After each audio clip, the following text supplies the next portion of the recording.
Okay. Well, it looks like there was no sound for the first half of this for the first half of this audio. Thank you so much to Malcolm who shot me a personal message. Malcolm, shoot me a thumbs up or give me a thumbs up, give me a heart or like or something if you can hear me. As I'm looking at my external monitor, it looks like sound is coming through. Let me recap everything I just said. Wow, that's hey, this is live video, right? So I've taken a step back from social media for the last 6 months or so, really to just get a better understanding of how I can help you. Okay. So if you don't know me, if this is the first time tuning into any of my work, if you're new to this group, basically what I do, my name's Hector, as per my username and profile. I help men become the strongest version of themselves.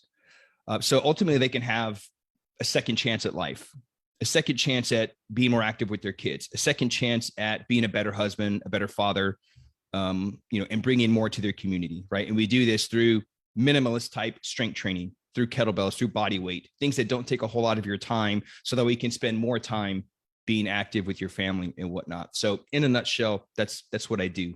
Okay. And that's what this whole group is about as per the name of the group, right? You're in a gang of better men to become a better man, husband, and father, and give more to your community. So took a little bit of a step back, social media, and really just to kind of focus on some things that I want to bring to you in 2022.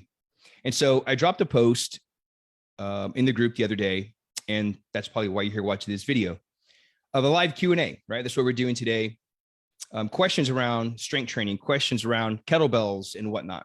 Okay, so if you're just now tuning in, or maybe you missed that post, drop a comment below and let me know what questions you have around strength training, around using kettlebells, around getting in shape. Like if you have no experience with kettlebells or anything like that, drop a comment around just getting back in shape. If you're just now getting into this thing, all right, let me know. Would love to get to know you a little bit and how I can best serve you. Okay. So, dropped a post on Thursday, and I have to say I'm a little overwhelmed by the response that I got and the questions that came through. Overwhelmed in a good way. And so I got several questions, that came through in the Facebook post, but I had even more questions come through email. And so since there's probably more questions than I can get to, what I'm going to do moving forward for these live Q&As, and my goal for these Q&As is to host them once a week, and basically just take one question that I feel I can provide the most value in and save the rest for another day. Okay. And so I think one question that a lot of us can get the most value from today in our time together comes from my Italian brother, Eugenio.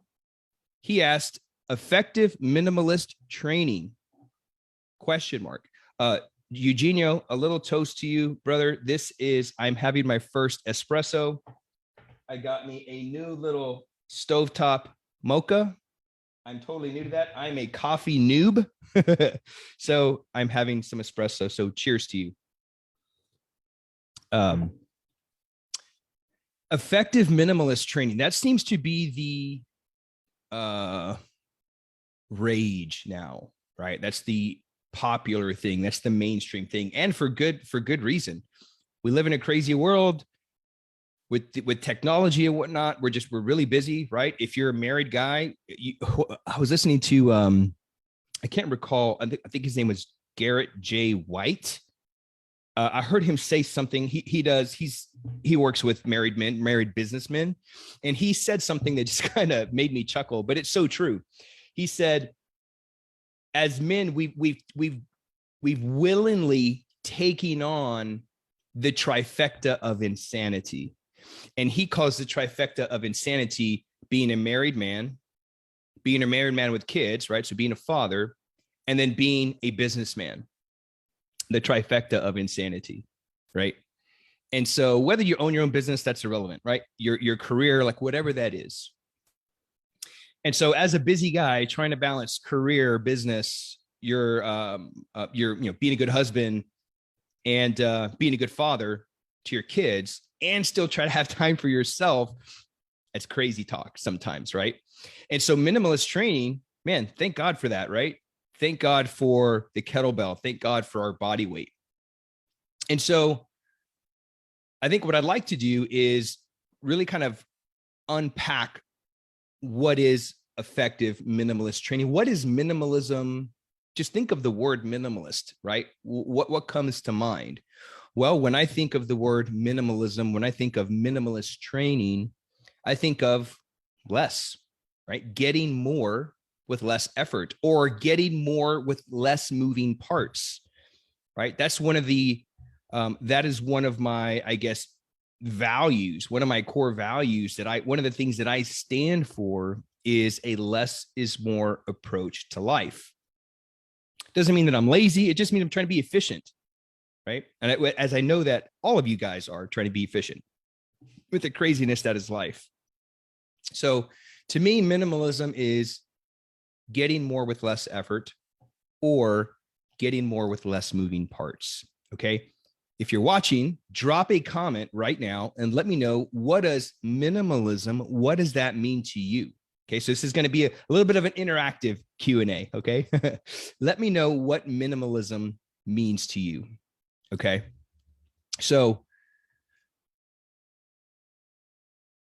pound for pound, probably the two disciplines that I recommend for minimalist training will be kettlebell and body weight. Okay. So this isn't a biased thing. Like I'm telling you to use kettlebells because I train with kettlebells. You can see all of my little friends back here, my little collection of friends, right? Fortunately, I found kettlebells at the right time. I was getting married. We hadn't had kids yet, but thank God I already had that in place by the time we had our daughter. And so kettlebell and body weight. So in the Strong First system, we have three disciplines. And I think I'd like to touch on those really quick. We've got kettlebell, barbell, body weight. Those are our three core disciplines, right? But there's a give and take with those. There's a give and take with each of those disciplines. Body weight is going to be the most minimalist, right? Anywhere you go, you can knock out push-up. You can, to one of the questions, which I won't be able to get too much into, but a pistol squat. Malcolm asked about pistol squats. A pull-up, like literally you can jump on a hanging branch and work on chin-ups and pull-ups, right?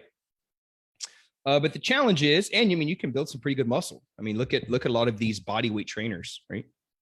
But the downside of body weight is it doesn't work your back well enough. It just doesn't work your back well. Okay. Builds your legs, builds your upper body, builds your grip, but not your back. But you can do it anywhere, right? So the accessibility is really high. The kettlebell accessibility, let's say on a scale of 1 to 10, 1 very accessible, 10 not accessible. I would say it's kind of right in the middle, right? You can take a kettlebell with you anywhere. You can have them in your office or at your workstation, right? And you can knock out sets of swings or whatever, but you can't travel with it, right? You can't fly with it, right? But you can travel if you're going nearby. Like I head off to San Antonio several times to go see our family. And I pretty much, if I'm driving, a kettlebell goes with me everywhere I go. And my bell of choice is either a 24 or 32, just depending on what I'm doing. But we could get more into what bell to choose for minimalism another day. I want to focus on this topic. So very effective, works your back. It can build muscle, improves endurance. The accessibility is really good. Barbell, from a scale of 1 to 10, 1, very accessible, 10, not accessible. I would say it's near the 10, 9 to 10. Okay. You can't pack up a barbell with you, right? You can't swing it between your legs. I mean, maybe you could, but you'll do it. There was this running joke So I taught level 1 SFG in Dallas this past weekend. And there was this running joke where people were asking, good questions. And they're like, what do you think about this? Or how many times should I do this? And sometimes it was like, well, you'll do it once and then you'll never do it again because it's just not repeatable, right? So the barbell is, you can build, you have an unlimited potential to build your strength. I'm not going to say your endurance, but maybe endurance, muscular endurance, right? If you're building volume, but unlimited potential to build muscle, to build maximum strength, but you can't pack it up with you. You can't take it anywhere that you go, right? So each one of these kind of has a give and take. So if we're talking effective minimalist training, I would say kettlebell and body weight. Okay. Now, what I want to do next is I want to take this idea of effective minimalist training and I want to break it into really 5 levels, if you will, or five levels or 5 phases or 5 progressions. Okay. Because there isn't, I don't know. I try to avoid saying always and never, but sometimes you have to say them. I'm going to take a sip of my espresso. There isn't one exercise. Maybe there is, and I'll get into that. The reason why I'm going to say there isn't one exercise that is the best effective minimalist exercise or effective training is because it depends on where you're at in the journey of strength. Okay, it depends on where you're at in the journey of strength. If you're a beginner, your effective minimalist training is level 1, and that is foundational work. So we launched a new course called the Strongest Tech Foundations, and it's awesome, right? I'm going to say it's awesome. And it's all about setting a foundation of strength. So this would be for someone that is an advanced user that needs to bridge the gap between one training protocol to another, or if it's someone that's completely brand new. Shameless plug. But if you're just now getting into working out, being more active, foundational work is your minimalist training. What does foundational work look like? Foundational work is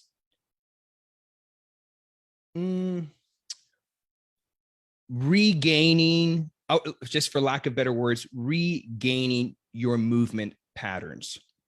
What does that mean?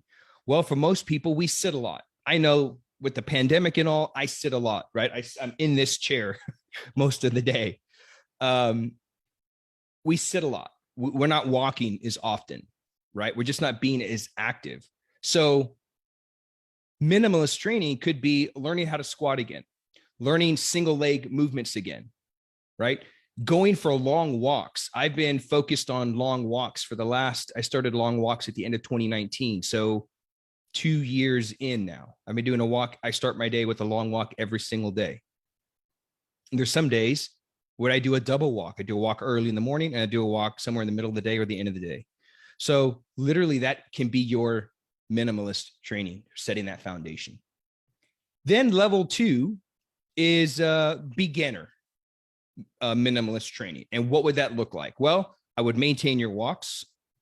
And then if we're using, since I mentioned body weight and kettlebell, then I would start incorporating the kettlebell and I would learn if you've already set a strong foundation, you've kind of established some of these movement patterns, like learning how to hit, like regaining your hip hinge, carrying things, regaining your squat. Once you've established that, I would start learning how to swing a kettlebell. I would start learning the get up, and then I would start working using the goblet squat. Okay. So that would be level 2 for an effective minimalist program would be swing, get up, goblet squat, which that I believe that exact protocol, if you're new into my world, I'll drop it in the comments below. Download our free ebook, Kettlebell Workout Snacks. These are a collection of 4-week programs, not random workouts, 4-week programs. And one of them, I believe, is Swing Get Up Goblet Squat. I believe it's Back to Basics 2.0 is a program that you would want to look into. Free program that you can get. I'll drop it in the comments later. But Swing Get Up Goblet Squat, that would be a very effective minimalist training. Okay. Level 3 would be intermediate. This for an effective minimalist program, I would recommend start working on the clean and press. Okay, the clean and press. About as that, you'll notice that the clean and press is kind of in the middle of this spectrum because it's just it's deadly effective, right? It was the program that I did. So when I was getting ready for my level 1 RKC back in the day, I did Pavel's Rite of Passage, which is just clean and press. And then it's, swings and some snatching. But the bulk of the program is clean and press. Okay. So I would incorporate clean and press if you're an intermediate user. Level 4 is intermediate / advanced. Now we've been training. So let me back up a second. How would you know when to progress levels? I think would probably be a good question, right? Foundational work, less than 6 months. You need to move well, right? You need to move well. Once you move well, then we can move stronger and then eventually move faster. Okay. Move well, move often. Beginner, learning the swing, get up and goblet squat. I would say somewhere within that 6-month period, you can start following a program to improve those. Okay. Over the 6-month period, I think you can start getting into clean and press. Again, some people may advance faster, depends on your athleticism, depends on your strength levels, etc. Clean and press, I think right around the 6-month, a little over 6-month mark, you can start diving into that. Again, depends on shoulder health. A lot of things kind of go into that, right? Level 4, intermediate to advanced, I would recommend training for close to a year. I know this sounds long and most people may not heed this advice, but you asked the question. Snatch, kettlebell snatch, and the power push-up, which is part of the snatch blueprint protocols and even our mastermind protocols in the Better Man Mastermind. So snatch and power push-up. Okay. Why the snatch? For one, it's advanced, obviously, right? So there's a lot of skill practice that goes involved in that, but this is going to sound like blasphemy. But I would, if I'm looking for like again, we're talking minimalism here, right? Effective minimalist training. If I had to choose, if I've been training for a year or longer, with a kettlebell, and I'm looking for that best bang for my buck, single movement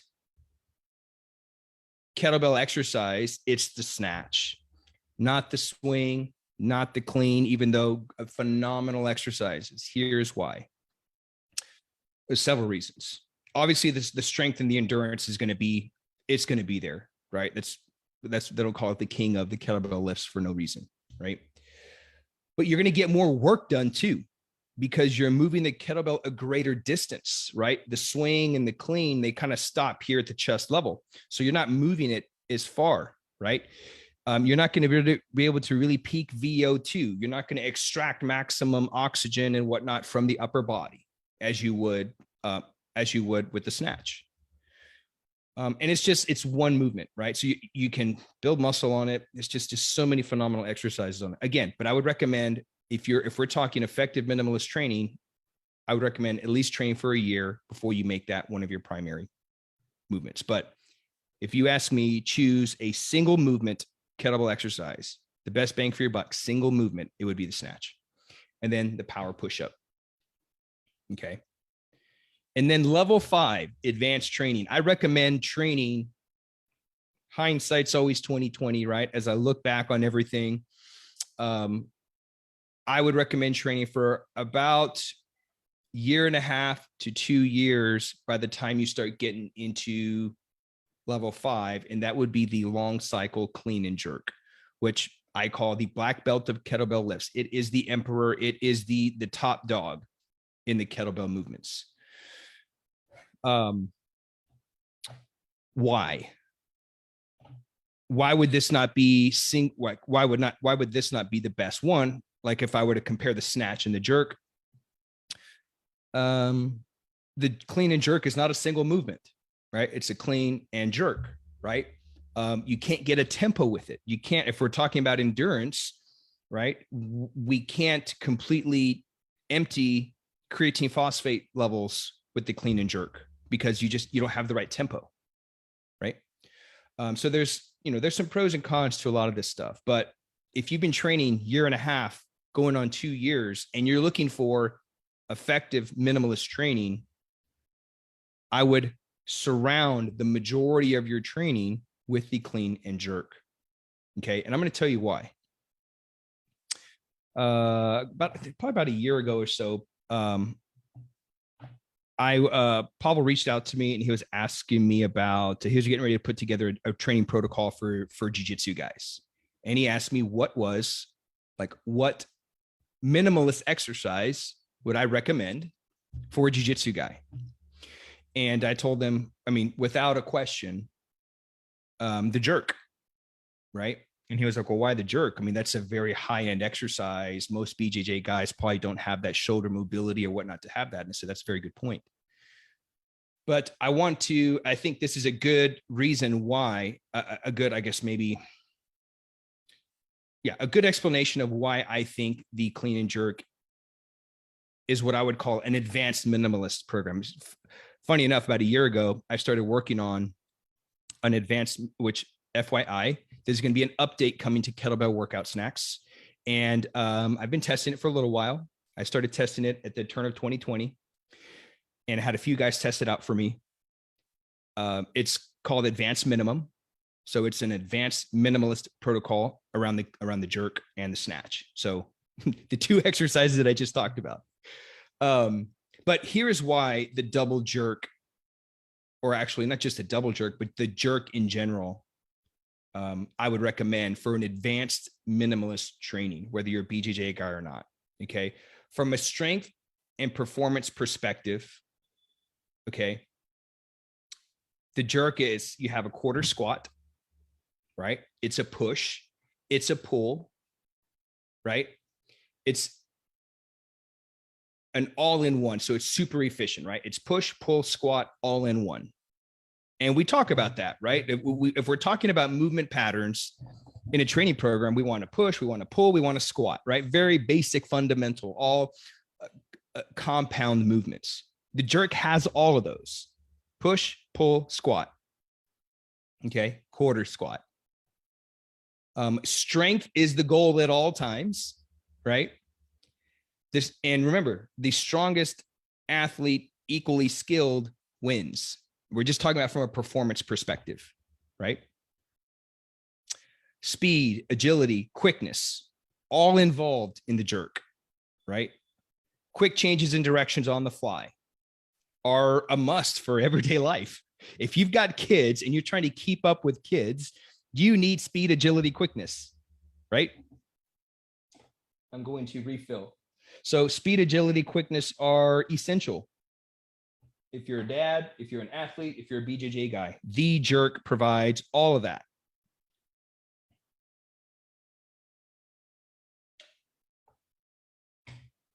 Resilience. Okay. Probably the most important outcome, consequence that we want from our strength training, right? Especially if you're a BJJ guy, but most importantly, if you're just an everyday dude with kids. The last thing you want is to be going for a run with your kids or chasing them, and then you pull something. You pull a hammy, right? You strain something. The goal is to become anti-fragile, right? And the clean and jerk does that. Part of it's the clean. The clean teaches you how to produce, reduce, and redirect force, right?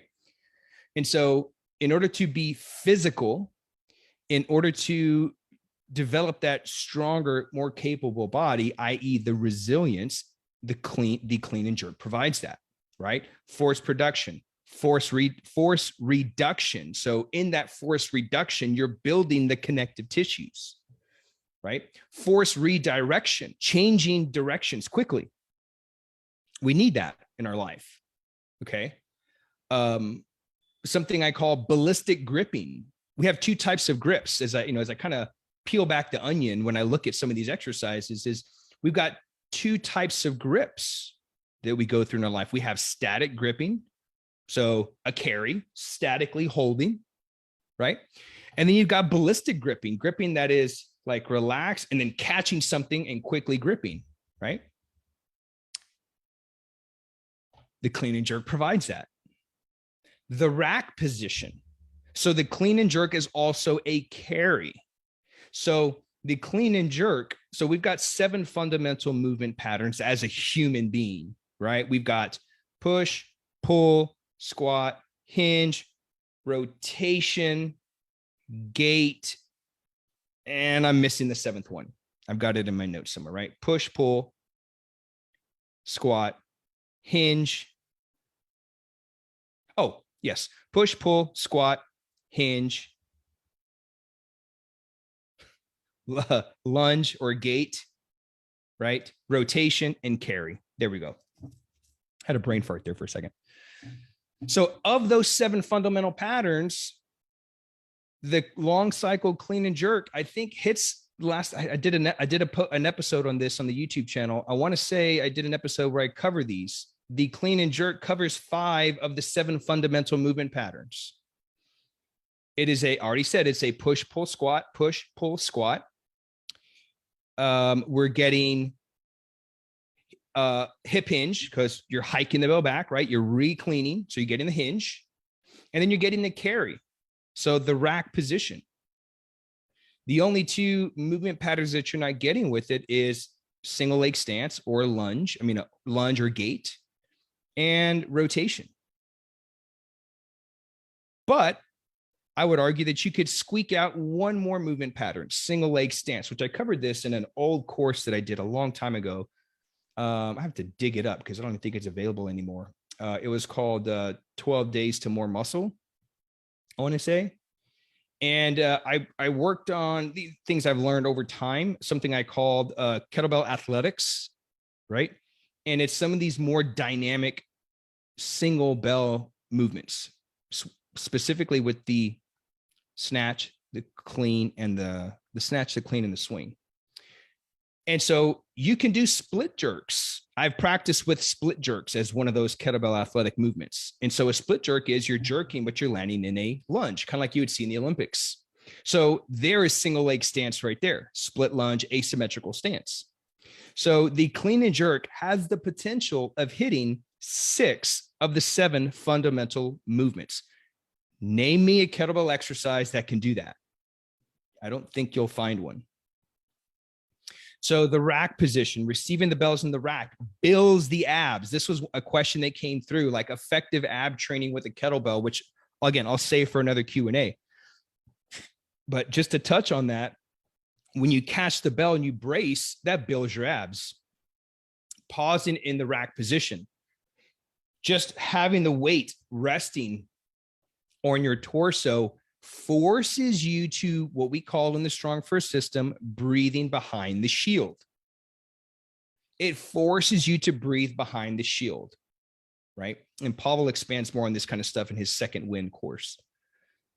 Mental resilience, requiring you to focus. I was reading a book a while back on the brain. It was a lot of like neuroscience type stuff.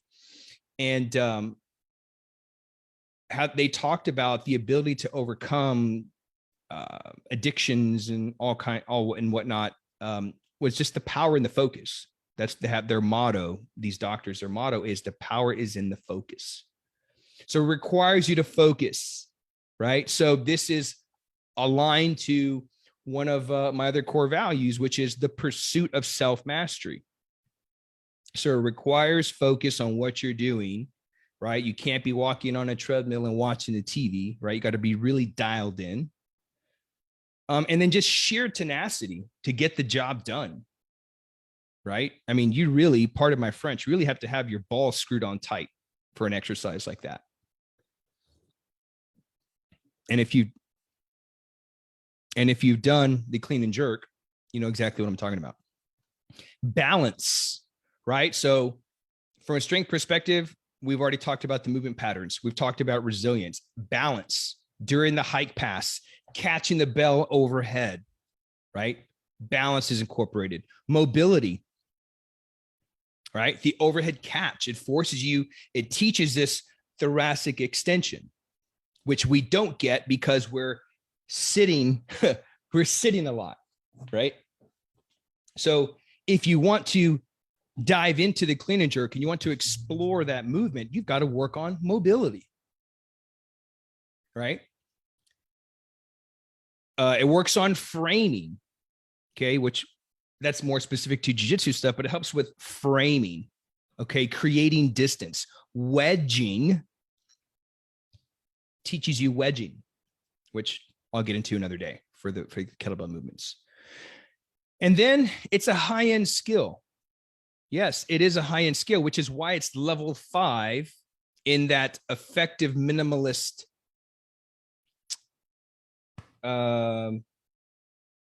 continuum. Okay, like there's many in strength training. I believe that there are several continuums, and this is one of them.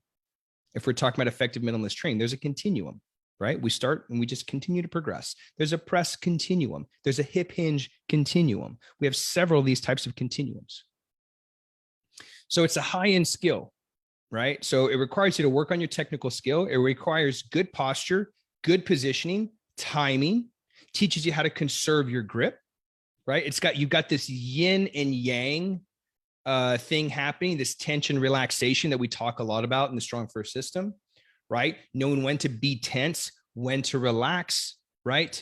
When to flow, when to strike. Okay. So the clean and jerk is teaching you all of those things. And at the end of the day, man, like at the end of the day, it builds the ultimate athlete. And whether you acknowledge it or not, or whether you realize it or not, you are an athlete. Only your sport is life, right? Keeping up with the day to day, having the endurance to go all the way to the end of the day without breaking down, right? And so this is why I choose a long cycle clean and jerk. So again, it just depends on where you're at in the continuum, skill level, strength level, how long you've been using kettlebell, on what would consist of an effective minimalist training protocol. Okay. And within the kettlebell workout snacks, there's several programs that you can follow these types of swing, get up, goblet squat. We've got a clean and press in there. We've got a snatch program that's inside there. And I want to say there's I want to say it was simpler muscle that's inside of the kettlebell snacks. That is the snatch and power push-up, I believe. And then level 5 advanced clean and jerk. There's a program in there called Enter the Jerk, right? So you actually have all these at your disposal. So it just depends on where you're at. Now, with that said, this will kind of tie into another question that I have that I may not have enough time to dive into, but because we're already 40 minutes in, but I recommend doing all of the, so if we're talking minimalist training, less with more, or getting more with less, or getting more with less moving parts, then if we're talking pure minimalism here, this would all need to be single kettlebell training. I've talked a lot about double kettlebell training. I do believe it's, that's kind of, for years I've said it's your best bang for your buck, right? You're going to get, if you want to take your training to the next level, double kettlebells. And I still stand behind a lot of that. But lately, as of late, the last 2 years, I've been doing, I want to say for the last 2 years, I haven't done a double kettlebell program in over 2 years. A lot of my training has been single kettlebell work, just for the sake of pure minimalism. So we can't use, if we're talking effective minimalist training, we can't say we follow a minimalist lifestyle or a a true minimalist program if we're using double kettlebells, because it's not less moving parts. It's actually more moving parts, right? And so here is why I say single kettlebell. And this was just to tie into this question. I really want to dive into this, maybe do a little more thought behind this question. Jay had a question. It was about double kettlebell snatching. Apparently, double kettlebell snatching has gotten a lot of flack, according to Jay, and he wanted my thoughts on it. I haven't really heard that. I would like to take some time to contemplate on that and maybe figure out why people are saying that. I haven't heard that. I'm not in the kettlebell forums or anything like that. I wouldn't know who or why maybe they said that. But anywho, I'll give my thoughts on that another Q&A, maybe next week or something like that. But I would say single kettlebell snatch just for the fact of less is more. Okay. And also, Strong First has a saying, in case civilization is temporary. In case civilization is temporary means take with you that which you can carry, right? You can't carry barbell and plates everywhere you go. Carrying 2 kettlebells everywhere you go is going to be pretty damn hard to do, but you can probably carry one with you, right? Racked, farmer, whatever, right? So single kettlebell in case civilization is temporary, less things to carry. From a physiological standpoint, why single kettlebell? I would, for one, cross-body stabilization. Works on symmetry. It's going to make sure that you're symmetrical. All of these things you can't get from double kettlebells. I would even argue more muscle recruitment, which sounds crazy because for years, kettlebell pros and trainers have been saying for maximum muscle recruitment, for maximum strength, double kettlebells. I'm included in that. And I believe there's something to that. But as I begin to take a step back, like I mentioned in the beginning of this video, I've taken a step back from social media, whatnot, to just get some clarity on a lot of things, right? I don't want to be saying the same thing everybody is saying, not for the sake of just being polarizing, but to really take a step back and look at what's kind of going on.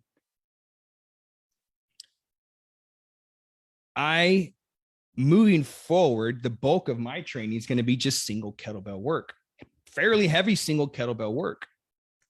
And I don't have the gadgets or whatever to test recruitment, but I would make the argument, and I'll give you a logical answer here. Of more muscle recruitment is going to be single kettlebell work, cross body stabilization. And to prove my point, for those of you that are watching live or in the recording, here's what I want you to do. Take a fairly heavy kettlebell. What is fairly heavy? Well, if we're looking at the 5 levels of effective minimalist training, if you've been training less than 6 months, 16 kilo. If you're a man. If you're a lady and you're watching, 10 kilo. If you've been training 6 months or more, 24 kilo, or maybe even 32. For gentlemen, ladies, 16 to 20 kilo. To prove my point that single kettlebell has more muscle recruitment, here's what I want you to do. Grab your bell and do 2 types of carries.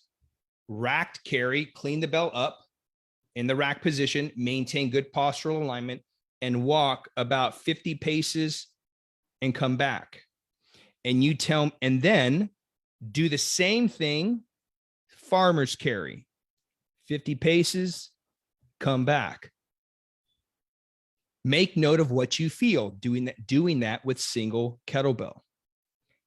Then do it with double kettlebell, and you tell me what you feel. I'll tell you what I feel. Maximum muscle recruitment with a single kettlebell. because the bell's trying to peel you one way and you have to stay upright. But I'll let you determine what you feel. Everybody feels things differently, right? So for effective minimalist training, I would work your way through those 5 levels, depending on where you're at on the continuum. I would do this with single kettlebell if we're talking about effective minimalist training, which kind of ties into Jay's question, like I mentioned, is I don't have anything against double kettlebell snatches. I want some more time to think about that, or why maybe they would say that. But I would focus on single kettlebell snatch just for the effective minimalist piece. All right. I'm going to take a break for a quick sip and refresh to see if anybody's dropped questions while I'm talking. If you have questions on any of this stuff, something I say, drop a comment. If you're just now watching this and you realize, like, crud, I don't, maybe you have questions now, drop a comment. Yeah, sorry about that, guys. No sound. For some reason, I don't see the questions here. Anywho, I'm glad Malcolm messaged me for the no sound. All right, guys. Well, that's pretty much it. There's several other questions that came through. I'm very grateful for them, but I will save them for our next Q&A. Malcolm, I will cover your pistol squat, 2 kettlebell snatches. We've got guys asking questions around rack position, kettlebell smacking them in the wrist. We've got guys asking about best ab exercise with kettlebells, which I've got a really cool story and recommendation for you on that. It's not what you think.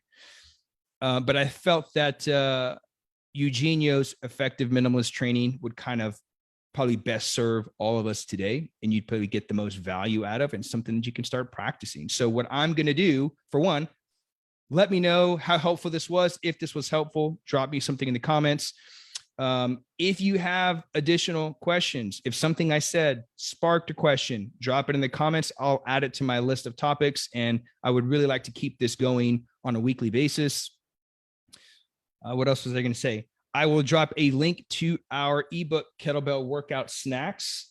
If you're looking for an effective minimalist program, you will find all those 5 levels that I talked about. There is a training protocol for each one of those 5. All right. That is all that I got. We're coming to the top of the hour. Thank you so much, you guys, for tuning in. Thank you so much for your questions. Thank you, Bill, Malcolm. Thank you guys for letting me know that there was no sound in the beginning. And I will see you guys next week. Peace.